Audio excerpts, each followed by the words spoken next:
Okay, so I'm here with Rob Burrows and Matt Taylor. They're collectively the filmmakers. I know they're going to tell us exactly what the roles are behind these two films we've got in competition at a London Festival, Train Set and Transition. You can't quite see it's a Train Set and Transition, and Train Set. It's all the teams. This is Rob. Yeah, hello Rob, lovely to meet you again. And Matt, lovely to meet you. Nice to meet you. Okay, so someone needs to give us a synopsis, but kind of even more importantly, how exactly you connected to both these films. So perhaps Rob first. Yeah. After Flowerman, I met with Matt.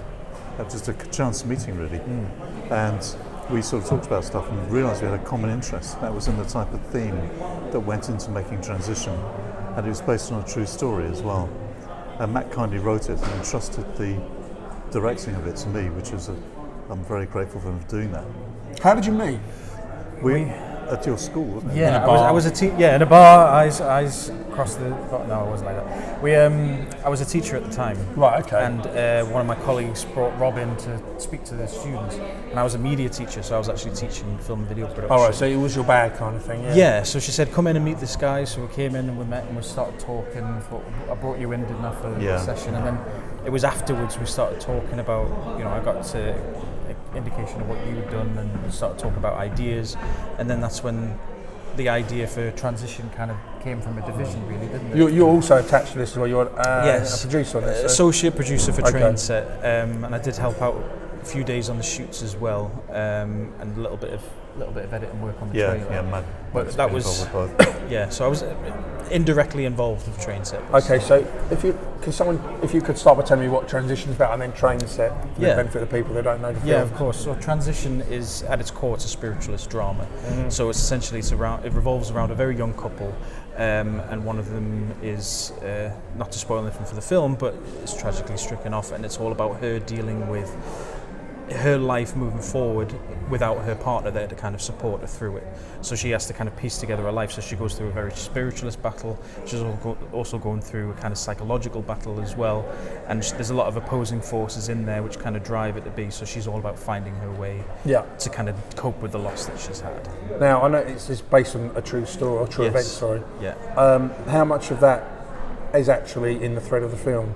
There's one scene particularly in the film which I'll not say which it is, but there is a scene in the film that happens word for word, action for action to what happened to me specifically within my life. One of the most poignant scenes as well, I think. Okay. Yeah. Wow. Yeah. It's you'll pick it out. It's an emotional highlight of the film. Okay. The rest of it is kind of devised. Characters are based on people that I know, and a lot of the dialogue is as well based on things that people have talked to me and I've talked to about people. So a lot of it is heavily based on my own experiences. The actual story itself is somewhat kind of altered for the purpose of the film. Yeah, of course. You've got to not embellish this wrong way, but you've got to build it to fit. That's it. I don't want to say this is what happened. No. This is a replication of that. That's not how it worked. I wanted to create characters and actually have a story that flowed through a specific part. But it was also important for me as a kind of as a way of healing to deal with all my.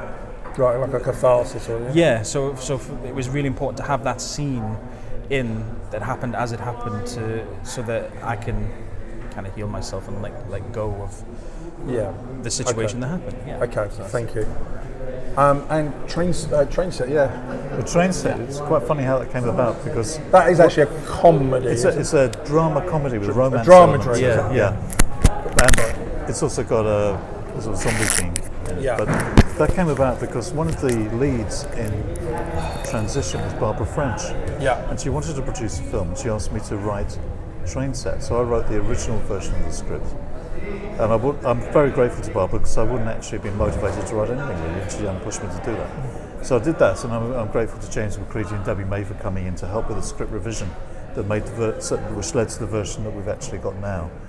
And two, we've been really lucky to have some pretty good names in our films and some good actors. I'm not one that's sort of kind of name dropping, but I'm Patrick Bergen. How did you manage to get him in it? Well, we got Rachel Teat into Transition, then when we came up with Train Set, Barbara had worked as a casting director for some years, and she was able to access getting others in.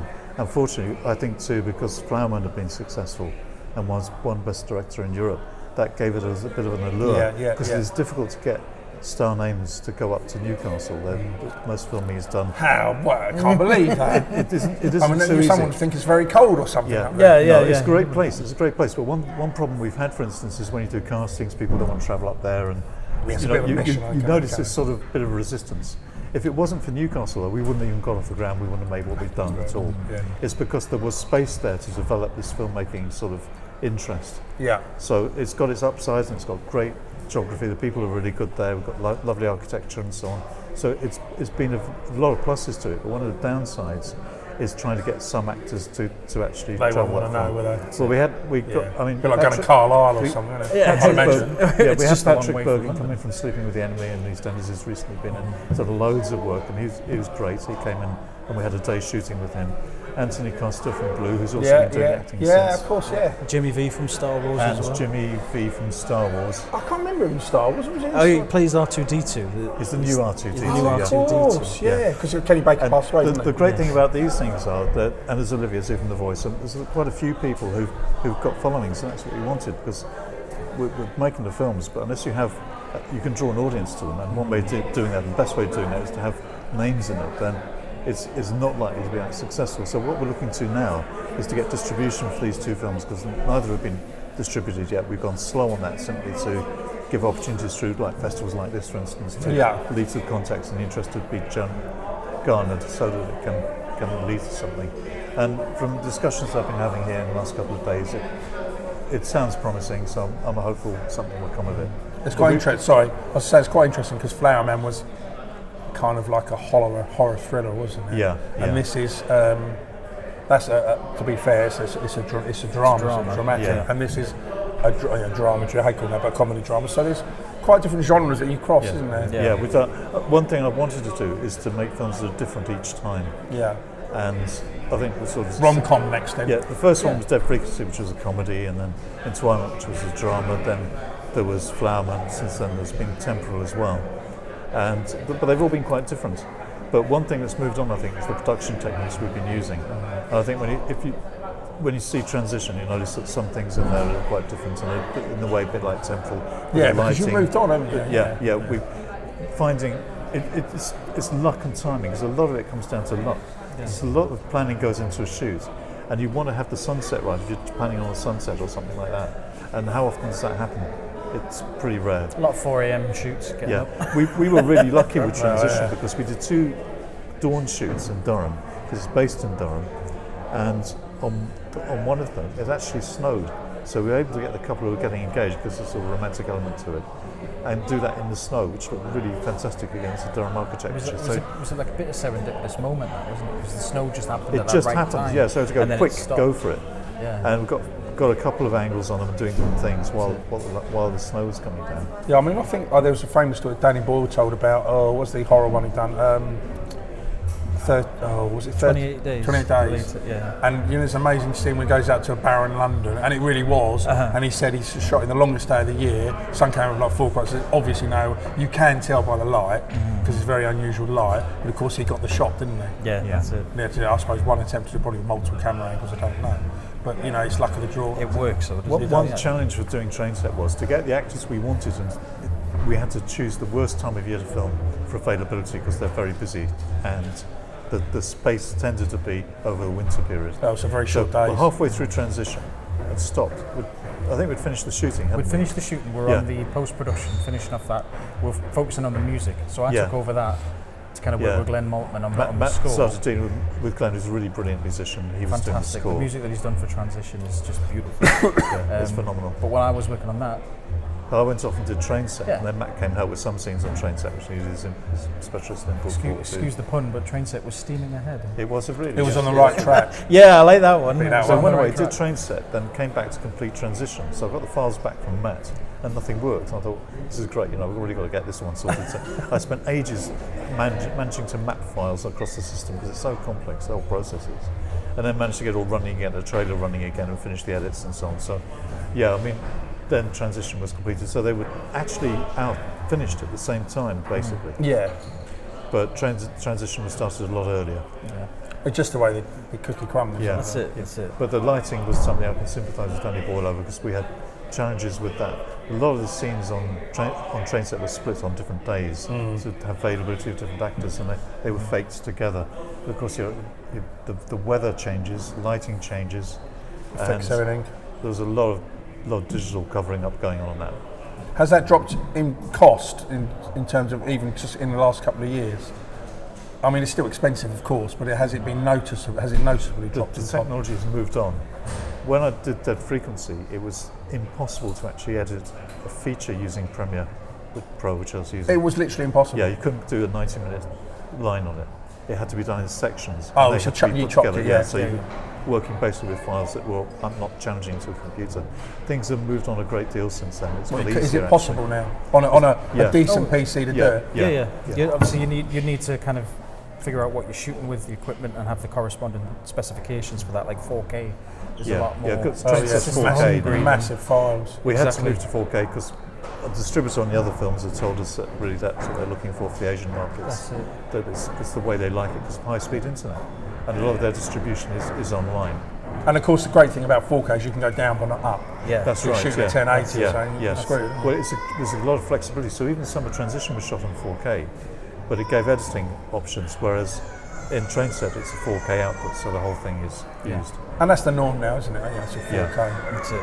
So that's I remember last time we spoke was a couple of years ago, Rob. I was asking you probably can't remember, but it's stuck in my mind about, I know your history in terms of you worked in the health sector. Yeah. And I remember asking you talking about, are you glad that you made the transition to become a filmmaker? And of course you had, Yeah. But how again has that become even more pronounced in the last couple of years? Well, I'm still doing the medical stuff, so that is ongoing. But this is what you really want to do, I guess. I like this, yeah. I mean, what I think all of us want to self-actualize. We want to do something which is creative and different and affects people, because these do affect people. It was great with Transition Day. We had Rachel Teat in there and Joe Ellis, who's in it too. She was one of the others who were involved, and they were affected by it. And Rachel's actually texted Matt to say she's still affected by it. 6 hours later, she's still going on ahead. Something they hadn't a clue what it was like. And what I found is the actors usually haven't a clue what the film's about. You'd think they would. No, because of the scripts and everything. But they make assumptions about how it goes together and what they see being shot. And what they tend to find out is when they see the film, it's quite different to what they expected. And the way the roles are depicted can be different as well. So it's easy to underestimate how the effect of putting it together and just the way it's done actually affects it, but it does affect it a lot. So is it the same? I know you do use some cast members have been in a couple of your films, but what about the crew? Are they generally the same? Yeah, the crew it's evolving. We've had new people come in and they've been brilliant.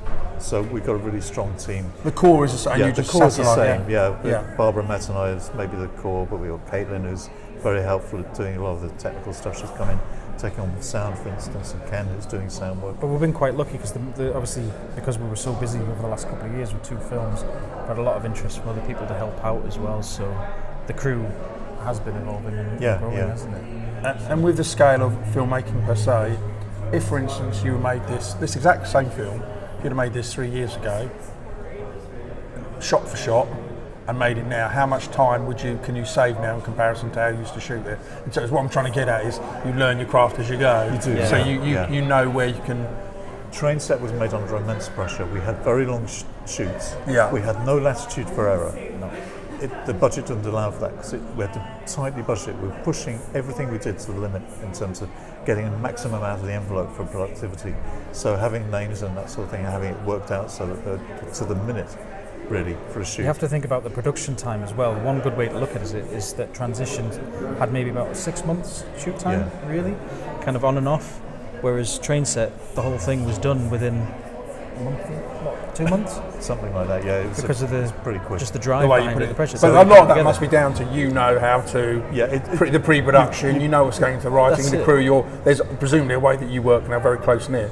Yeah. But I mean, I suppose what I'm driving at, say this was going 3 years ago. I don't need to know the figures, but I assume the budget would be much more because you were more of a raw filmmaker then. Whereas now you've honed your craft, I guess. Yeah, I mean the budget's gone up. We've tried to maximise our screen value from the budget really to get as much as we can. Right, and it's risky because it's very competitive. We want to make the best looking stuff we can, and so we push our luck on it really. Unfortunately, we've been lucky because luck comes into this. weather and things like that, things going wrong. It would have been so easy for either of these films to fail, but they haven't. Unfortunately, so far, touch wood, nothing has failed on any of the films. So been pretty lucky with that, because on each of them I've known us to come close to the sort of edge of a precipice where things could easily fail, where we managed to recover from that. And that is, when you talk to other directors and so on, that's not uncommon. It's almost certain to happen with everything. There's always a time when they know that they've really been lucky to get it completed. And the worst thing would be to get close to completing something with all the effort everybody's put in, all the editing work that goes into it as well, because you're trying to make it as you go, to test it out and correct anything. But if something went wrong last minute, maybe you lost an actor for some reason they couldn't complete, then the whole thing would be scrapped, and that would be a really a nightmare, bad thing. But I think with any filmmaker that's the worst sort of nightmare scenario, so there's always that pressure on to try and complete it and to ensure things go smoothly and to plan as well as you can, because it's like a military exercise. The amount of planning is ridiculous, but it has to be done. Because otherwise you've got you're in pain. Yeah, that's it. Yeah, you had plan for every eventuality, and then shootings go quite well. Yeah, and I can't imagine. I mean, I speak to filmmakers all the time, but I really like talking about the intricacies of filmmaking, because I know how difficult it is. When you see a 2-hour film and you think, oh, they're probably not that together in a week. Obviously, I know it isn't. I totally understand it isn't, but it's quite. I find it quite entertaining, because newbies that are really trying to get into the film industry don't really have a clue. But obviously, once they start making films, they realise. But very long days, very demanding. That's it. You might only shoot 3 minutes a day. I don't know how many minutes a day. I guess it was a 30-day shoot. That's 3 minutes a day. As we spoke to a girl earlier, but it's a hard business, isn't it? It is. It's the biggest pressure with filmmaking is time. You want to have the time to be dedicated to create something. So, you know, that's always a massive factor with each shoot that you've done. Well, more time and more money.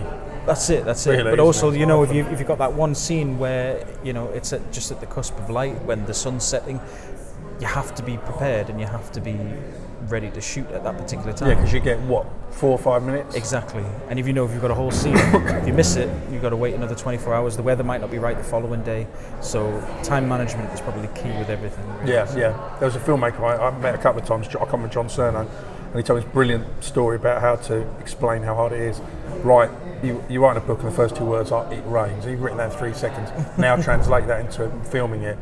You know, how can you be sure it's going to rain? Where the camera's going to be? Do you need a rain machine? Who are the actors? What's the lighting? What's the sound? And suddenly that 2 words becomes very, very difficult to film. Yes, it does. On our last filming day with the train set, we had a railway as well. So we're coordinating the railway, and the safety issues with that were quite demanding too, because we're actually playing on the railway lines. And light was starting to fail because we're moving on through the days, short days. We had more scenes to shoot that evening. And when things are in different locations, that's what puts pressure on too, because you've got to get everything together, pack up, move on, reset up somewhere else. So there's a lot of dead time in the shoot, and one of the biggest nuisances in shooting is interference from sound. When something happens that you can't control, because it wastes it. And what you find is a lot of the external scenes are actually ADR'd because they have to be. But I suppose the flip side, the flip side of that is, again, talking to literally, I've spoken to over 700 filmmakers now, which is a huge amount of people. As you imagine. But it's incredible how often the sound side of it comes up in terms of making sure you've got someone who is a really brilliant sound recorder. That's it. And what I'm getting at is here, can you try and explain why that is so important? The sound side of it into filmmaking. Psychologically, when people watch a film, they'll allow you to do things on screen. Yeah. Any errors with sound, any problem with that, there's no tolerance at all, 0 tolerance, and they'll switch off. I think you can notice when the sound's bad because it's so frustrating. I get hyper to it now. Even now, if I hear something going on in the background, I notice it far more than somebody else might. And I've seen good films with some sound. I've seen some brilliant films, and sometimes I'm well, hang on, that sound doesn't, because we all pick up on it, don't we? That's it. Because I think with something visual, it's very subjective. You know, you can say, right, okay, if it's a mistake, filmmaker might have done a mistake, but they go, oh, well, actually, it might not be. You know what I mean? So, but whereas sound, it's definite. It's either right or it's wrong. So that's why it's more important. Yeah. But I mean, what I guess what I'm getting at is, you obviously understand that, and the sound designer or sound engineer or sound recordist, and I've known filmmakers to say to me, honestly, I love the look of the film, it's brilliant. Any mistakes? fuck, I should have got really concentrated more on the sound. And they've said that to me time and again. Yeah. They've kind of overlooked it, you know, and it. obviously they learn by the mistakes. That's it. Yeah. It is all a learning curve. You know, the more films you do, the more films you make. But I would definitely say the visual is just as important as the audio, most definitely. Yeah. I mean, the cinematography stuff we've done and the processing we do now is far beyond what we started with. Yeah, you've got that down to a really fine art, haven't you? I guess, Yeah, because you know. I mean, I'm pleased really because we've had a couple of best cinematography nominations. Yeah, they look great. We've got that now with Transition as well here. Yeah. We're lucky enough too, we're not getting into the Amsterdam Festival. That's Right, coming okay. later. Yeah, fantastic. With nominations In for August. that one. Yeah, so we're looking forward to that too. Yeah. But yeah, I mean, I'm happy the quality of what we do is pretty good now. And again, people expect it to be good, but they will look at a film they don't care what the budget is. There's no forgiveness for us having a low budget or a high budget or whatever. They expect a standard to be good. Yeah, absolutely. I never ever ask about budget because it's none of my business, and I just think, well, that's one question too far, and it's not. But it is relevant to you. It's not relevant to me, and I don't think there's any need to go down that road. But I agree with everything you say. People that are watching that kind of forget about the money. They don't give a shit if it's $1,000. They just want a decent film. They're immersed in that world of what that film is. it. They're not thinking of the practicalities, and that's why sound becomes an issue, because we usually hear what's being said to us. Yeah. You have to think from an audience perspective as well. Why do people go see films? It is purely for escapism. Yeah. And it's to feel something as well. You know, if they can come out of a film and have that emotional connection, or you know, have lived somewhere else for an hour, 2 hours. Yeah. Then brilliant. That's what they want. They want the experience. Yeah. They don't care if it's cost. We're scheming something new 100 now million. with Arca. And the idea of that is it's another film we want to make it very visual, a lot of creativity in the way it's put together. But we certainly want to have an effect on people with that. And Matt and I are writing that together. Oh, it's a new one, the next one. Yeah, new one. What we're going to do is work together closely in future. We've found somebody who can work with them. Yeah, okay. Couldn't work with anyone else before. It's not literal, but it's nice to find, because what I've found is since starting back in 2010, the team has changed, but it's become stronger and stronger. And you find talent. And when you find talent and you get a good team together, the last thing you do is mess with that. The last thing you want to do is break it up and change it at all. No, Just want to improve it. I find it hard to understand if you've got a good team, and when they change that team, I don't know, this is more to do, I suppose, with Hollywood, but you kind of can't understand why they would do that. If they made a brilliant film together, why would you get rid of the cinematographer, editor? It's like with musicians, odd. they do that. Famous names, they'll stick with the same drummer for 20 years or something, because that is what works for them. And these people are hard to find. That's why I appreciate Matt's input, because it's valuable. You don't find people with the right attitude and the right skills easily. Yeah. And so much can go wrong with the relationship side of things in terms of how a team works together. And really, it's quite a very intense thing working together with all the people who make a film. Yeah, absolutely. Yeah. And You become like a little family. yeah. But it has to be managed, because there's always going to be problems. And unless you can accept that and deal with it and find a way of resolving it. You're in the wrong industry. Yeah, basically, you wouldn't get beyond the first day or second day. Yeah. It always comes under pressure when the job gets done in earnest. So, that's one thing. With any film you see that's successful, that's been managed, it's been led, there's been some leadership there. You've got to have that in a film. Yeah, because otherwise it'd be chaos, wouldn't it? Yeah, that's it. You couldn't have a bunch of new people start on a project, and each person has their own ideas of where they want to go with it, and you need to have that kind of. But that leadership role, presumably, is often the director or producer, or both, isn't it? Yeah. Because as I spoke to a filmmaker earlier, the one that done Daddy Issues, someone is going to be asking you lots of questions, or lots of people ask you lots of questions, and the reason that will happen is because you're the director. Yeah. And the buck stops with you or the producer, Yeah. And I asked her what it was like to go first day on set, and she was really confident, and it was all fine. But she said, "No, I understand where you're coming from, because I'm walking, and all of a sudden there's lots of questions." But actually, I thrive on that. I love problem solving. Someone was doing a shoot, and I'm actually speaking her words. It wasn't quite, but it's almost like that. But the point I'm trying to make is, some people will accept it and be fine, and others might find it very difficult. Yeah. I'd imagine filmmakers, by the very nature, have to must be think able to of deal the with fees. it. Yeah. You had to deal with problems and make no longer problems, because otherwise anything can throw it. Yeah. But because I've worked in the emergency department where I work now, I guess I've got that way of thinking. It's a bang, bang. Yeah, it's like there's pressure on, there's distraction on, but you're focusing on something. And what I do with these is I focus on the film, and I think people don't even think I'm doing anything, because I'm shut down maybe and look like I'm just focused very close on some detail. But that's how it works. And fortunately, it's the end product that tells you about the film. So I think as long as you can produce it, that's what builds confidence, Fantastic. and then it leads to something new. Brilliant. It's an exciting thing to do. No, really well done. Really well done for both of those. Thank you, guys. Thank you. Thanks. Very much. And Thanks for having us Thank on. you. And there you go. The spiritual world, Afterlife. I can tell you about my experiences, but it's about you.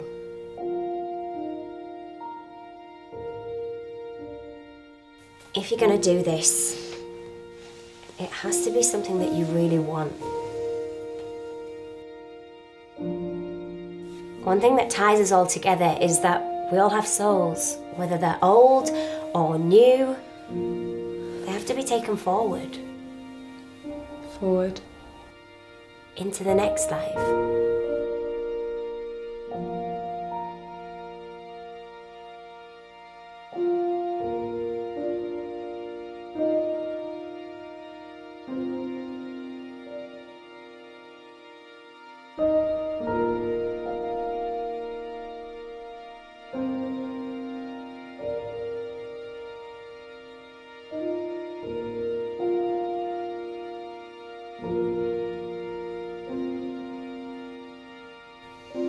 There's one thing about you though. I said that you were susceptible to things. Because you can see things that other people don't see. Because you've got Hope. no love.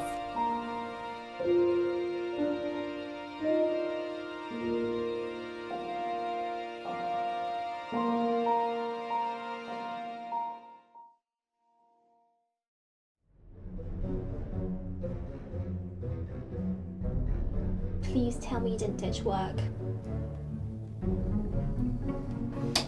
Okay, so the train set thing is a bit weird. I just want him to talk. To me. Talk to Jen some. Train set's not going to keep you warm at night. And the fetish thing of booze just makes my decision even easier. Close the door behind you. The place is already full of your rubbish. Sammy boy says it's alright. Lose your job and evict your two paying tenants all in one day. Were you planning on telling me? Randy, Sammy. Looking fragile. what are you doing? Leaving? She's the best thing that's ever happened to you. And the only thing stopping a bromance between you and that inbred.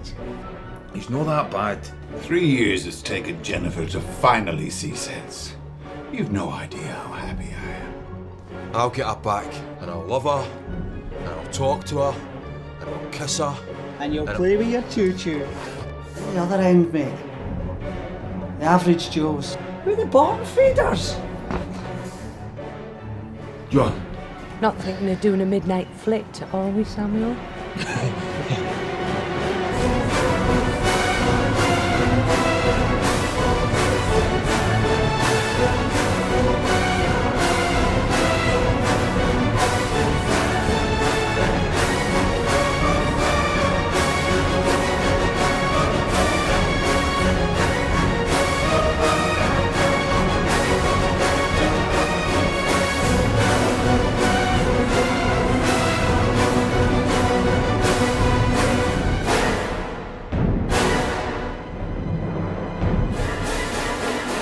Am I gonna turn into a zombie too?